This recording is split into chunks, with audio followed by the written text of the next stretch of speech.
জয়পুরহাটে নিজ বাড়ির সামনে ছুরিকাঘাতে বিপ্লব আহমেদ পিএল নামের ছাত্রদলের এক নেতাকে হত্যা করেছে দুর্বৃত্তরা। আজ বুধবার দুপুর 12:30টার দিকে জেলা সদরের ইসলামনগর মহল্লায় এ ঘটনা ঘটে। নিহত বিপ্লব আহমেদ ইসলামনগর মহল্লার মোহাম্মদ বাচ্চু মিয়ার ছেলে এবং জয়পুরহাট শহর ছাত্রদলের সিনিয়র যুগ্ম আহ্বায়ক ছিলেন। পুলিশ, পরিবার ও স্থানীয় কয়েকজন বাসিন্দা সূত্রে জানা গেছে, আজ দুপুর 12টার দিকে বিপ্লব নিজের বাড়িতেই ছিলেন। দুপুর 12:30টার দিকে তাকে বাসা থেকে ডেকে নিয়ে যান কয়েকজন। পরে বিপ্লবকে ছুরিকাঘাত করে পালিয়ে যায় তারা।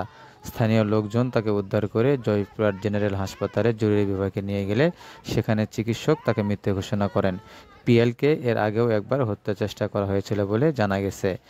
জয়পুরহাট সদর থানার ভারপ্রাপ্ত কর্মকর্তা নূরে আলম জানান, ছাত্রদল নেতা বিপ্লব হত্যাকাণ্ডের সঠিক কারণ তাৎক্ষণিকভাবে জানা যায়নি। তবে মাদক বিক্রিতে বাধা ও পূর্বশত্রুতার জেরে এ হত্যাকাণ্ডের ঘটনা ঘটতে পারে বলে ধারণা করা হচ্ছে।